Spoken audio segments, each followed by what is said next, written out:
రంగుల రత్నం serial 1461 July 2026. తాతగారు రాము రాణి సోఫాలో కూర్చొని చూస్తూ ఉంటారు. ఇన్స్పెక్టర్ గారు ఆదిత్య ఉన్నారా అని వస్తారు. ఆదిత్య ఉన్నారు అని చెప్తుంది రాణి. ఇంకా ఆదిత్య వస్తాడు. ఇన్స్పెక్టర్ గారు ఇగో మేము సెర్చ్ చేస్తే ఇవి దొరికాయని ఒక కవర్ ఇస్తాడు రాముకి. రాము తీసుకొని అవి చూస్తాడు. ఇంకా అవి సీత సెల్ ఫోను, గాజులు, పట్టి, ఇంకా సీత దొరికిందా అంటారు. ఇంకా సీత మీరు కష్టమైనా చెప్పాలి కాబట్టి చెప్తున్నాను, సీత బతికే ఛాయసే లేదు. అక్కడ ఇంతకుముందు ముగ్గురు చనిపోయారు, బాడీస్ కూడా దొరకవు, అక్కడ ముసళ్ళు అవి తిరుగుతవి అని చెప్తారు.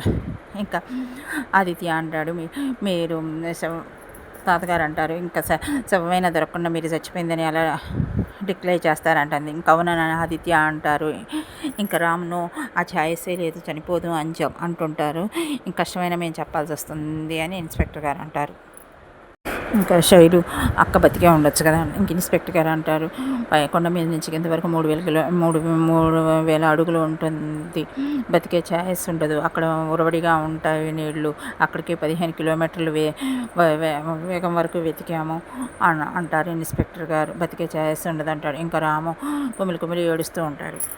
ఇంక ఇన్స్పెక్టర్ గారు వాళ్ళు వెళ్ళిపోతారు. ఇంకా తాతగారు ఇప్పుడు ఆదిత్య అని అంటాడు, ఏం జరిగిందో చెప్పు అంటాడు. ఇంకా ఆదిత్య మనసులో ఈ విధంగా అనుకుంటాడు, ఇప్పుడు ఆ జబ్బు గురించి చెప్పానంటే అన్నయ్యకి జాలి కలుగుతుంది, ఇంకా మరో పెళ్లి చేసుకోరు, ఇప్పుడు అలా తప్పు చేసిందని అనిల వల్ల మనసులో వేరు భావం పెళ్లి చేసుకుంటాడు, ఇప్పుడు నేను చెప్పకూడదు అని మనసులో నిర్ణయించుకొని ఇంకా ఆదిత్య అంటాడు. ఆ లెటర్లో కూడా ఆదిత్య తప్పేం లేదే అనింది, కానీ ఆదిత్య చెప్పింది నిజమో అని అనలేదు సీత. దాన్ని నిరూపించుకోవాలి కానీ కొండపై నుంచి దూకి చనిపోయింది, వదిన నిరూపించుకున్నట్టయితే ఆ కొండ నుంచి నేను దూకి చనిపోయేవాడిని కదా అని ఆదిత్య అంటాడు. ఇంకా రాణి కొట్టడానికి వస్తుంది. అమ్మ నేను ఇంతకన్నా ఏమి చెప్పలేను, ఇంకా శైలు అడిగిన దానికి కూడా ఇంకెంతకన్నా నేను ఏమి చెప్పలేనని చెప్పేసి ఆదిత్య అక్కడ నుండి వెళ్ళిపోతాడు. ఇంకా రాము ఏడుస్తుంటాడు. ఇంకా వాతావరణం అంతా ఇంకా డల్ నేచర్ ఏర్పడుద్ది. ఒక బాధాకరమైన సాంగ్ పెడతారు. ఇంకా రాము నడుచుకుంటూ వెళ్తూ ఇలా ఆలోచించుకుంటూ ఉంటారు. ఇంకా మన ఇద్దరము 70-80 ఏళ్ళు వచ్చేవరకు ఇలానే బతకాలి అన్నట్టు సీత, ఇంకా మీతోటే నా జీవితం సాగాలన్నట్టు, ఇంకా నీకు బుల్లి రాము కావాలా సీత కావాలంటే నాకు ఇద్దరికి కావాలన్నట్టు, ఇక రాము ఇలా అన్నీ ఊహించుకుంటూ నడుస్తూ ఆ కొండ మీదకి వచ్చి ఆ కొండ నుంచి పాట్మని దూకుతాడు. నువ్వులేని జీవితం నాకు వద్దని చెప్పేసి అక్కడి నుంచి దూకుతాడు. దూకగానే రాణి ఒక్కసారి వీల్ చైర్లో కూర్చొని ఊక్కుంటూ కలగని కళ్ళు తెరిచి రామ్ రామ్ అంటుంది. ఇంకా ఇది రాణి కళ. ఇంకా పైకి వెళ్ళి గబగబా రామ్ అని వెతుకుతుంది, కనిపించడు. ఇంకా ఆదిత్యానికి శైలుకి తాతగారికి చెప్తుంది, ఇంకా రామ్ కనిపించట్లేదని. ఇంకా శైలుని పైకి వెళ్ళి చూసిరాపో అని ఆదిత్య చెప్తాడు. ఇంకా శైలు వెళ్ళి పైకి వెళ్ళి మొత్తం ఆ బావగారు అని చూస్తుంది. ఇంకా శశిరేఖ బాలు ఉన్న గదిలోకి వెళ్ళి తలుపు కొట్టింది. ఏంటి ఇక్కడికి వచ్చావు అంటారు. సరే రాంబాబు గారు వచ్చారు అండి, ఇక్కడికి ఎందుకు వస్తాడు, వాడు వచ్చినా ఏమని చెప్పినా నేనెందుకు వింటానని బాలు అంటాడు. ఇంకా శశిరేఖ సరే మీ దగ్గరకు వచ్చాడని నేను తలుపు కొట్టడం బుద్ధి తక్కువ అని శైలు అంటుంది. ఇంకా శశిరేఖ దానికి ఎంత పొగరో చూద్దాం పదండి ఏం జరిగిందో అంటుంది. ఇంకా బాలు అంటాడు, నేను రాను, నువ్వు కావాలంటే నువ్వు చూసుకోపా అంటాడు శశిరేఖని. ఆదిత్య నేను వెతుకుతాను అని బయటికి వెళ్తాడు. అన్నయ్య రామన్నయ్య అని అంటూ వెతుకుతూ ఉంటాడు. ఇంకా రాణి తాతగారు ఇంకా చైర్లో కూర్చొని ఏడుస్తూ ఉంటారు.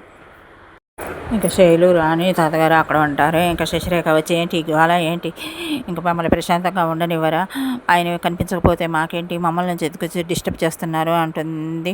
ఇంకా రాణి అరుస్తుంది. దానికి శశిరేఖ అంటుంది, ఇంకా సీత లేకపోతే ఆయన ఉంటాడా, ఆయన కూడా వెళ్ళి అక్కడే ఏదైనా డిసిషన్ తీసుకోకముందే మీరు వెళ్ళి వెతుక్కోండి అని శశిరేఖ వార్నింగ్ ఇచ్చి వెళ్ళిపోతుంది. ఇంకా రాణి ఏడుస్తుంది. ఆదిత్య వెతకడానికి వెళ్తారు. ఇంకా తాతగారు అంటారు, శశిరేఖ కోపంలో ఉన్న నిజమే అన్నదమ్మ, సీతకోటం వెళ్ళి ఏమైనా అగాత్యం చేసుకుంటాడేమో అంటే నాకు అవి ఆలోచనలు వచ్చినాయి తాతయ్య అని ఏడుస్తూ ఉంటారు. ఇంకా సీన్ అక్కడ కంప్లీట్ అవుతుంది. ఇంకా సీత సీన్ వస్తుంది. సీత స్లోగా కళ్ళు తెరుస్తుంటుంది. ఇంకా సీత మంచం చుట్టూ ఉన్న ఆడవాళ్ళు శాంతమ్మ గారు అని పిలుస్తారు. అబ్బాబ్బా పద్దాకా శాంతమ్మ గారు ఏంటి అంటే, ఇంకా సీత లేచి కూర్చుందండి అంటుంది. అమ్మ ఇవి లేచిందా అంటుంది. ఇంకా సీత లేచి నేను ఎక్కడున్నాను అంటుంది. మా భద్రాద్రి ఆశ్రమంలో నువ్వు క్షేమంగా ఉన్నావు అంటుంది శాంతమ్మ గారు సీతని. నిన్ను కాపాడటానికి మేమందరం నానా యాతనలు పడ్డాము, కానీ పోనీలే నువ్వు బ్రతికావు, ఇంక ఇప్పుడైనా నా వైద్యం మీద కౌసల్యమ్మ గారికి నమ్మకం కలుగుతుంది అని శాంతమ్మ అంటుంది సీతతోటి.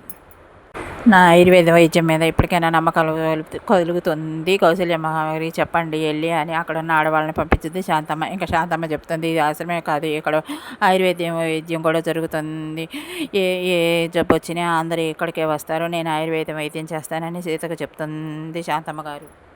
ఇంకా శాంతమ్మ సీతకి ఇలా అన్నీ చెప్తుంది. కానీ నా ఆయుర్వేద వైద్యం మీద ఆ కౌసల్యమ్మ గారికి నమ్మకం కుదరట్లేదు. నిన్ను బ్రతికించాను, ఇప్పుడైనా కలుగుద్దా? ఆయన పెద్ద హాస్పిటల్ కట్టించాలని చూస్తున్నారు ఆ కౌసల్యమ్మ గారు. ఆ కౌసల్యమ్మ గారు అంటే ఎవరు అని సీత అడుగుతుంది. మా అందరికి ఆశ్రమం చూపించింది ఆమెనమ్మ, ఒక దేవత. తన కొడుకు చిన్నప్పుడే వెళ్ళిపోయాడు. తన కొడుకు జ్ఞాపకార్థం మీద ఈ పనులన్నీ చేస్తుంది అంటుంది. ఇంకా గోడకు ఒక చిన్న పిల్లోడు బొమ్మ ఉంటుంది. ఇక సీతకు ఆ ఫోటో ఎవరిది అంటుంది. ఇంకా శాంతమ్మ అంటుంది కౌసల్యమ్మ గారి కొడుకు అని చెప్తుంది. ఇంకా సీత ఫోటో దగ్గరికి వెళ్ళి చూస్తుంటుంది. ఇంకా సీన్ అక్కడ కంప్లీట్ అవుతుంది. నెక్స్ట్ ప్రోమోలో ఇలా వస్తుంది.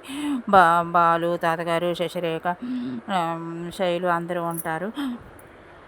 ఇంకా బాలు వచ్చి అంటాడు, ఆయనకి ఏంటి తాతయ్య వరాలు ఇస్తున్నారు, సీతకి ఇంటితో సంబంధం ఏముంది అంటాడు. ఇంకా తాతగారు గట్టిగా సీరియస్గా అంటాడు, సీతకి రామ్కి ఇంటితో సంబంధం ఉంది, సీత కార్యక్రమాలన్నీ ఎక్కడే జరుగుతాయని తాతగారు గట్టిగా వార్నింగ్ ఇస్తాడు. ఇది నెక్స్ట్ ప్రోమోలో వస్తుంది.